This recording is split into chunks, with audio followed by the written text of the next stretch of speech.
Assalamualaikum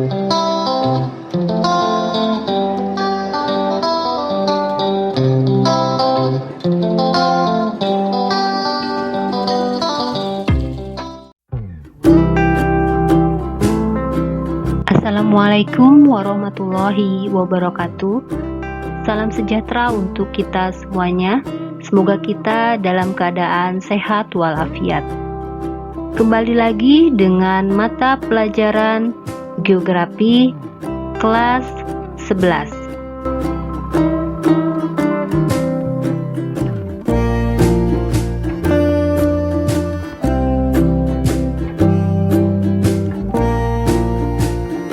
Materi yang akan dibahas yaitu mengenai pemanfaatan sumber daya alam dengan prinsip pembangunan berkelanjutan. Indonesia merupakan negara yang sumber daya alamnya melimpah. Ketersediaan sumber daya alam ini dimanfaatkan untuk kepentingan hidup manusia. Tujuannya untuk meningkatkan kesejahteraan masyarakat dan memenuhi kebutuhan masyarakat. Di dalam pemanfaatan sumber daya alam sebaiknya tidak merusak ekosistem. Kemudian, sumber daya alam juga harus dimanfaatkan secara efisien dan memikirkan keberlanjutannya. Nah, untuk itu, simaklah penjelasan mengenai pembangunan berkelanjutan berikut ini.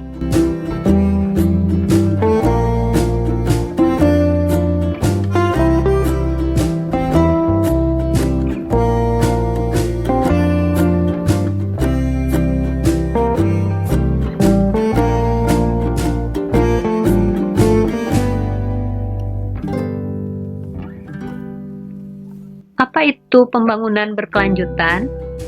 Pembangunan berkelanjutan atau sustainable development merupakan kegiatan pembangunan yang bertujuan untuk meningkatkan kesejahteraan masyarakat dan memenuhi kebutuhan masyarakat masa kini dan masa yang akan datang.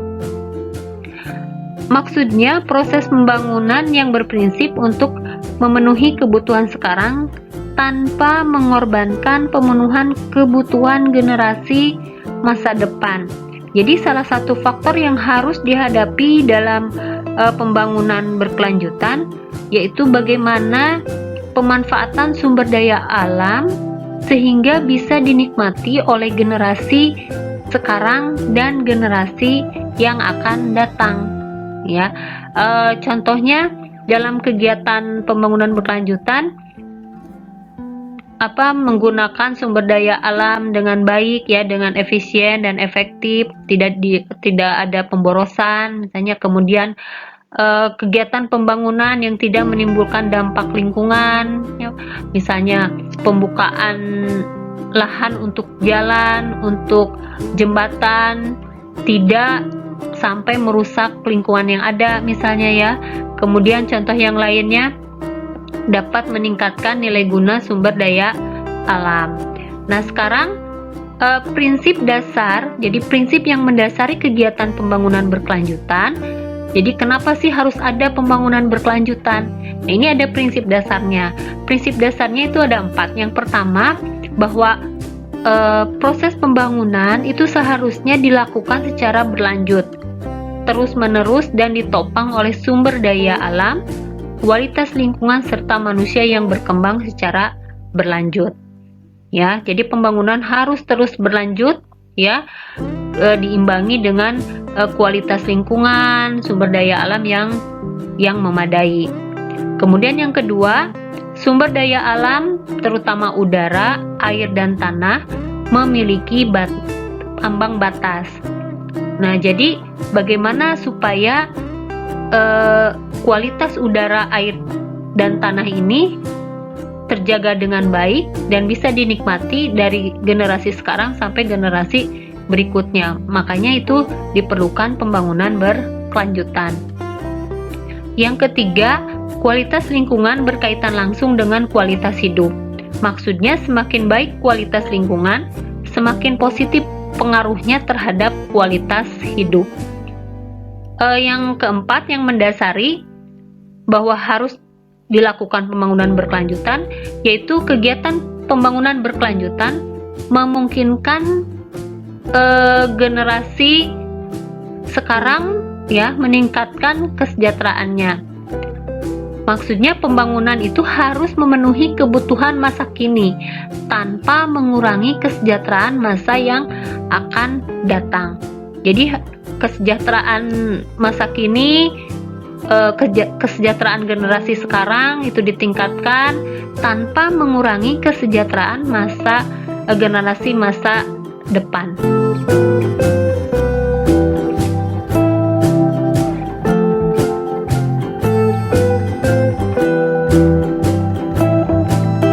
Komponen dalam kegiatan pembangunan berkelanjutan.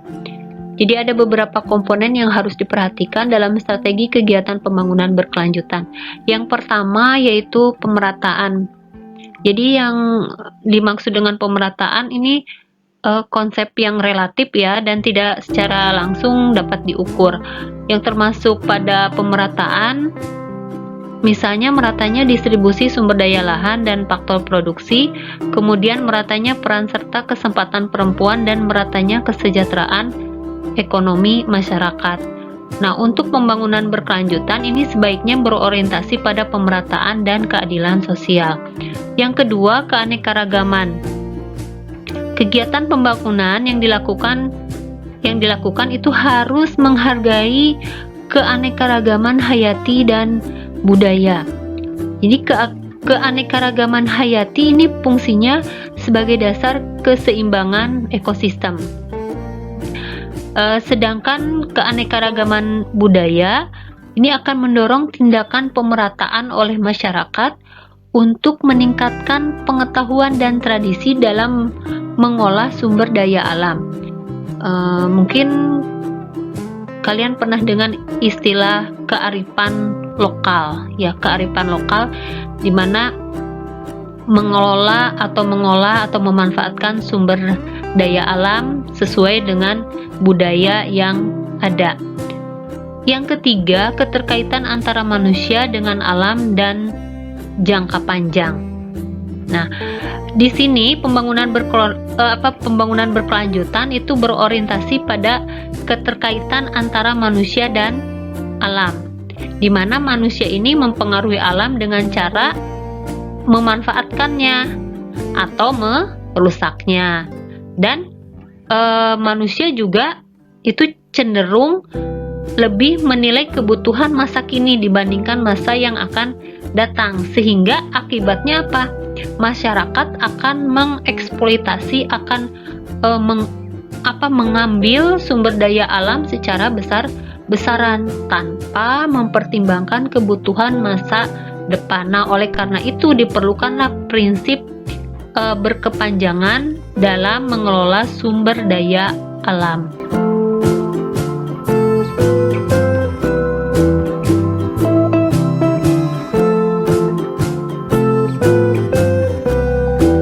Pemanfaatan sumber daya alam sesuai prinsip pembangunan berkelanjutan. Dalam memanfaatkan sumber daya alam, ini harus memperhatikan keberlanjutan bagi masa yang akan datang. Jadi artinya kita harus memperhatikan ketersediaan sumber daya alam, baik itu kualitas maupun jumlahnya, sehingga generasi yang akan datang bisa memanfaatkan dan menikmatinya. Kenapa harus sesuai dengan prinsip pembangunan berkelanjutan? Karena yang pertama, untuk mencegah terjadinya kerusakan lingkungan yang diakibatkan oleh pemanfaatan sumber daya alam secara terus-menerus dan besar-besaran. Yang kedua, untuk mencegah terjadinya kelangkaan sumber daya alam pada masa yang akan datang, ya. Jadi sumber daya alam itu bisa dimanfaatkan dari satu generasi ke generasi berikutnya. Inilah pentingnya digunakan prinsip pembangunan berkelanjutan. Nah, di sini ada beberapa contoh kegiatan pemanfaatan sumber daya alam yang sesuai dengan prinsip pembangunan berkelanjutan. Yang pertama, pertanian bioindustri berkelanjutan. Ya. Jadi kegiatan ini merupakan kegiatan pertanian yang memadukan antara kegiatan pertanian dan peternakan dalam suatu usaha tani. Artinya, hasil pertanian ataupun hasil peternakan itu bisa dijadikan bahan baku bagi industri, ya. Jadi sumber daya lahan ini bisa dijadikan sebagai sumber daya alam, ya, karena lahan pertanian itu bisa dijadikan sumber daya alam, ya, karena menghasilkan bahan pangan, juga bisa dijadikan sebagai sumber daya industri. Nah, tujuan dari pertanian bioindustri ini, tujuannya yang pertama untuk mewujudkan ketahanan pangan, ya, karena menghasilkan pangan, ya, menghasilkan pangan baik itu dari pertanian maupun dari peternakan. Jadi yang pertama adalah untuk mewujudkan ketahanan pangan, dan yang kedua untuk menghasilkan bioenergi yang bebas limbah. Ya, nanti kalian coba cari apa saja yang termasuk bioenergi. Ya, kotoran hewan itu bisa dijadikan biogas. Kemudian minyak nabati yang dari sawit, ya, itu bisa dijadikan biodiesel. Kemudian ada juga dari ubi, bensin dari ubi itu dijadikan untuk bioetanol. Nah, kemudian kegiatan pertanian ini, ya, kegiatan pertanian yang berkelanjutan ini ada beberapa indikator supaya kita mengetahui kegiatan pertanian yang sesuai dengan pembangunan berkelanjutan itu seperti apa. Yang pertama, budidaya berbagai jenis tanaman itu dilakukan secara alami, ya. Jadi budidayanya dilakukan dengan alami. Yang kedua, memelihara keanekaragaman genetik sistem pertanian. Yang ketiga, meningkatkan siklus hidup biologis dalam ekosistem pertanian supaya ekosistemnya tetap terjaga, ya. Ini akan berhubungan dengan nantinya hasil pertanian. Menghasilkan produk pertanian yang bermutu dalam jumlah yang memadai, ya. Mutunya bagus dan jumlahnya juga banyak misalnya, ya. Kemudian memelihara dan meningkatkan kesuburan tanah dalam jangka waktu yang lama. Mungkin salah satu caranya dengan adanya pergiliran tanaman. Misalnya 3 bulan pertama itu ditanami jagung. Setelah jagung panen, 3 bulan berikutnya mungkin ditanami dengan singkong. Itu cara untuk memelihara kesuburan tanah. Yang terakhir, menghindari pencemaran yang disebabkan penerapan teknik pertanian. Sekarang kan ada yang disebut dengan mekanisasi pertanian. Pertanian yang menggunakan mesin-mesin. Nah, jadi bagaimana caranya teknik tersebut bisa menghindari pencemaran dalam bidang pertanian, ya. Jadi pada prinsipnya bahwa kegiatan pertanian berkelanjutan adalah pemanfaatan sumber daya terbarukan dan tidak terbarukan untuk proses produksi pertanian dengan menekan negatif terhadap lingkungan, ya. Dampak negatif, ya, dengan menekan dampak negatif terhadap lingkungan yang serendah-rendahnya. Artinya memanfaatkan lahan pertanian untuk bahan baku industri, ya, sehingga dapat menghasilkan bahan pertanian, bahan pangan, ya, yang banyak, dan dampak terhadap lingkungannya juga sedikit.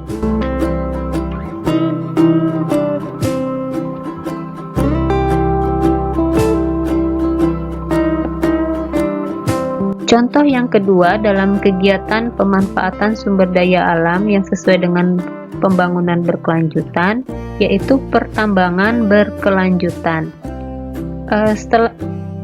Setelah kita mengetahui bahwa Indonesia itu merupakan negara yang kaya akan sumber daya alam, khususnya persediaan barang tambang. Nah, tetapi persediaan barang tambang itu sangat terbatas, ya. Ketersediaannya sangat terbatas. Kemudian kegiatan usaha tambang juga mempunyai resiko tinggi dan menimbulkan dampak terhadap lingkungan fisik dan lingkungan sosial. Nah, dari alasan inilah kenapa diberlakukannya pertambangan berkelanjutan. Menurut Undang-Undang RI Nomor 4 Tahun 2009 tentang pertambangan mineral dan batu bara, bahwa kegiatan pertambangan berkelanjutan merupakan kegiatan yang diawali dengan eksplorasi, eksploitasi, pengolahan, dan kegiatan pasca tambang. Jadi serangkaian kegiatan ya dalam bidang pertambangan. Dalam pertambangan ini ada beberapa indikator yang sesuai dengan prinsip pembangunan berkelanjutan. Yang pertama, mengurangi eksploitasi sumber daya alam. Ya. Mengurangi eksploitasi sumber daya alam. Kemudian yang kedua, memanfaatkan sumber daya alam dengan teknologi yang ramah lingkungan. Mengolah dan memanfaatkan sumber daya alam secara bijaksana. Jadi tidak boros ya, dilakukan dengan efisien dan efektif. Melakukan reklamasi lahan setelah pengambilan barang tambang. Setelah pengambilan barang tambang itu mungkin lahan tidak ditinggalkan begitu saja karena ada bekas-bekas galian tambang misalnya ya. Ini beberapa kasus, banyak kasus di Indonesia, bekas bahan galian tambang itu ditinggalkan begitu saja sehingga akan berdampak negatif pada lingkungan fisik, lingkungan alam ya, dan lingkungan sosial. Jadi setidaknya perusahaan harus melakukan reklamasi lahan, misalnya dengan menutup lubang-lubang bekas tambang itu dengan tanaman ya, dengan adanya pereboisasi, atau misalnya dengan menggunakan atau memanfaatkan untuk bidang pertanian atau untuk bidang perikanan misalnya, bisa dijadikan kolam buatan misalnya. Melakukan penyelidikan untuk menciptakan energi alternatif ya, energi alternatif yang dihasilkan dari biogas tadi misalnya ya, karena ini fungsinya untuk mengurangi eksploitasi barang tambang. Nah, jadi penambangan berkelanjutan ini merupakan usaha pertambangan yang menjaga dan mempertahankan kelestarian alam. Jadi selain kita bisa memanfaatkan barang tambang dengan efisien dan seefektif mungkin, juga dapat mempertahankan kelestarian alamnya.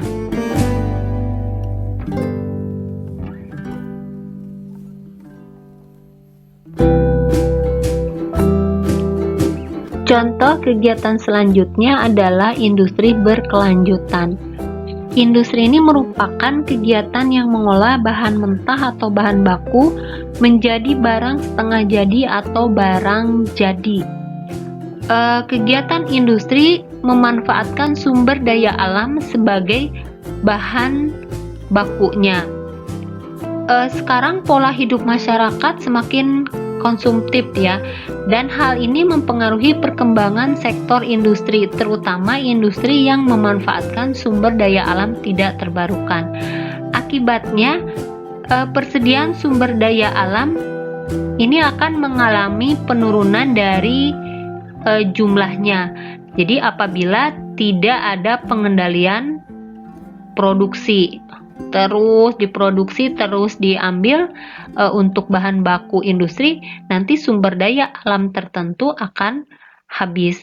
Nah, disinilah pentingnya dan perlunya kegiatan sektor industri diarahkan pada pembangunan berkelanjutan. Berikut ada beberapa prinsip industri berkelanjutan.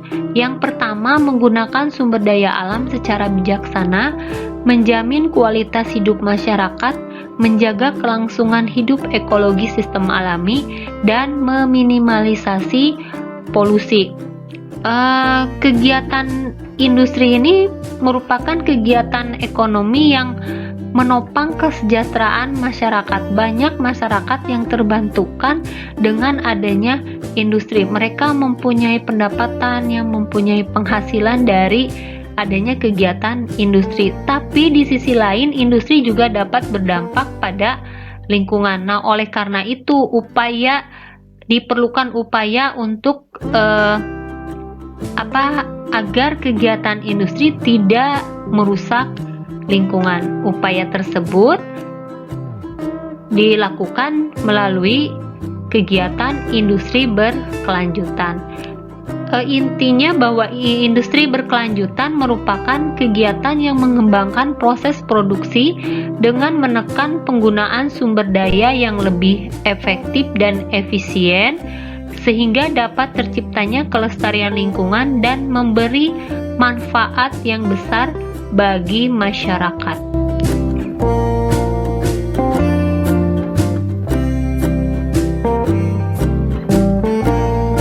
Selanjutnya, kegiatan pariwisata berkelanjutan. Istilah pariwisata berkelanjutan ini merujuk pada pariwisata yang ramah lingkungan. Adapun prinsip-prinsip pariwisata berkelanjutan yaitu pariwisata melibatkan masyarakat lokal dalam pembangunan. Kemudian menyeimbangkan antara kebutuhan wisatawan dengan masyarakat. Memberikan kemudahan kepada pengusaha lokal skala kecil dan menengah. Program peningkatan sumber daya manusia dalam bentuk pendidikan dan pelatihan untuk bidang keahlian pariwisata. Pengembangan pariwisata di Indonesia tentunya ini akan memberikan manfaat besar bagi masyarakat. Salah satunya yaitu dengan meningkatkan pendapatan masyarakat dan memperluas lapangan kerja bagi masyarakat setempat. Selain itu, dengan adanya pariwisata berkelanjutan ini dapat menjamin keseimbangan lingkungan, dapat menjamin kelestarian lingkungan alam dan budaya setempat. Jadi pariwisata berkelanjutan merupakan kegiatan ekonomi yang mengelola potensi alam dengan memperhatikan keseimbangan ekosistem untuk kegiatan pariwisata yang tujuannya untuk meningkatkan kesejahteraan masyarakat tanpa mengurangi kualitas lingkungan.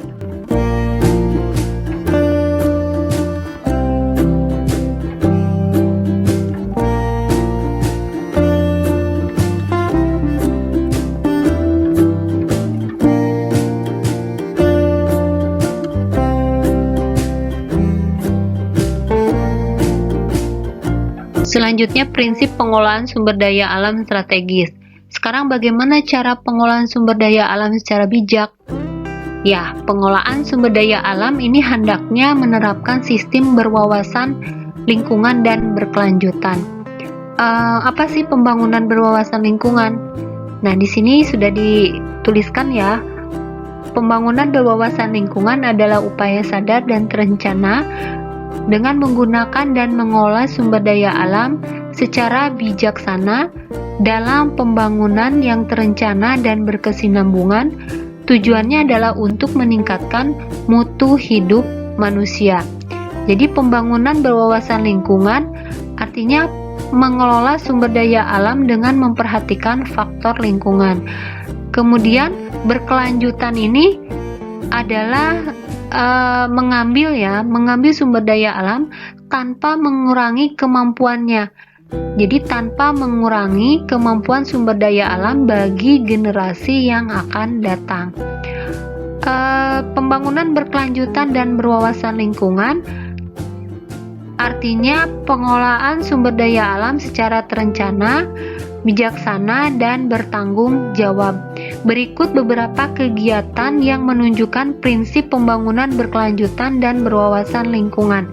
Yang pertama adalah penghijauan atau reboisasi, merupakan kegiatan menanam pohon di lingkungan sekitar atau pada kawasan yang gundul. Jadi penghijauan ini fungsinya? Fungsinya yaitu untuk supaya kondisi lingkungan menjadi asri, kemudian rindang dan hijau. Kelestarian lingkungan dapat terjaga serta kerusakan lingkungan dapat dicegah. Misalnya erosi dapat dicegah ya. Begitu juga dengan longsor ya, dapat dicegah dengan adanya penghijauan atau reboisasi.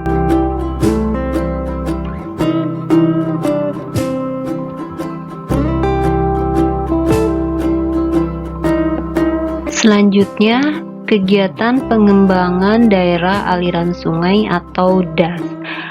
DAS ini fungsinya untuk menampung, kemudian menyimpan dan mengalirkan air yang berasal dari curah hujan dialirkan ke danau atau ke laut secara alami. Itu fungsi dari DAS. Kemudian DAS ini juga merupakan daerah yang mudah mengalami kerusakan dan tercemar akibat dari peristiwa alam atau akibat dari perilaku manusia, sehingga diperlukan pengelolaan daerah aliran sungai dengan baik. Ini ada beberapa cara pengelolaan daerah aliran sungai. Yang pertama yaitu melakukan penghijauan di sepanjang jalur sungai. Kemudian menjaga kebersihan daerah aliran sungai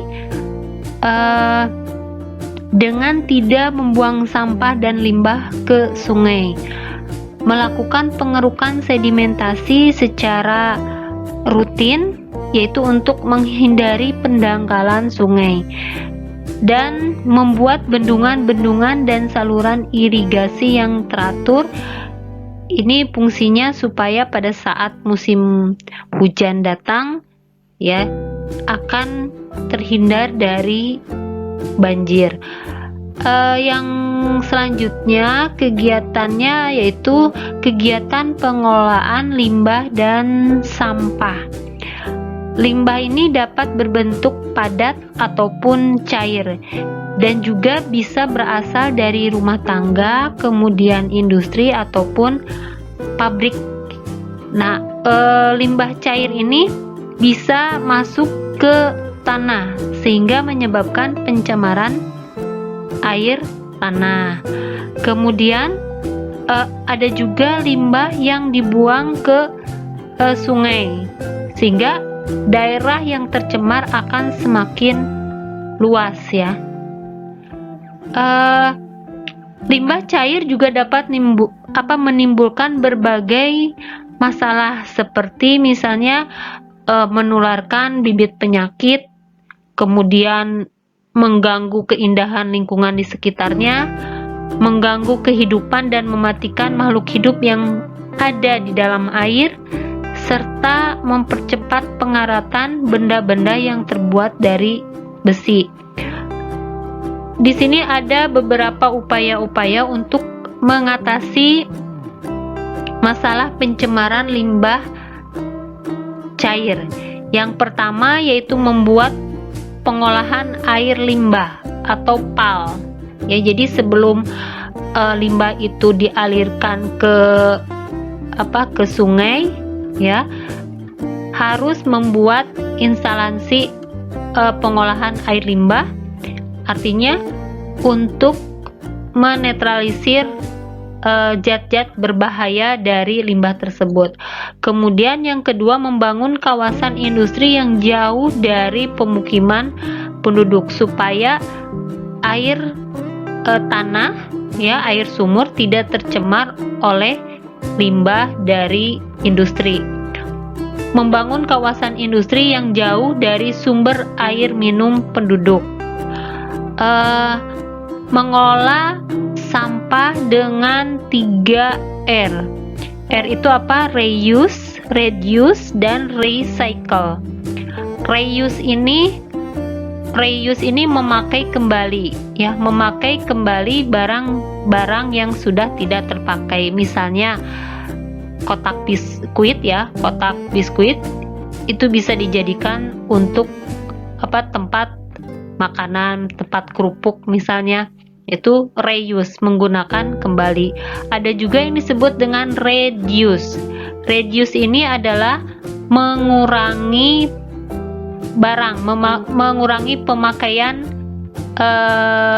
pemakaian barang ya, misalnya mengurangi pemakaian kertas ya, mengurangi pemakaian plastik.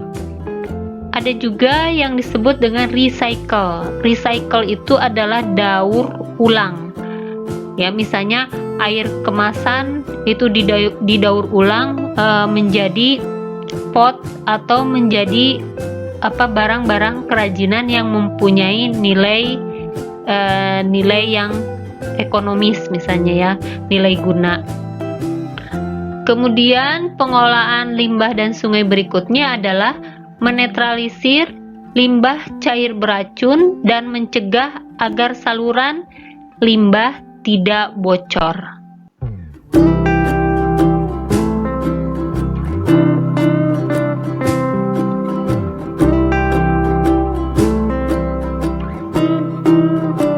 Demikianlah penjelasan materi mengenai pemanfaatan sumber daya alam dengan prinsip pembangunan berkelanjutan. Semoga menjadi ilmu yang bermanfaat dan dapat menambah wawasan bagi kita semuanya. Terima kasih atas segala perhatiannya dan mohon maaf atas segala kekurangannya. Wassalamualaikum warahmatullahi wabarakatuh.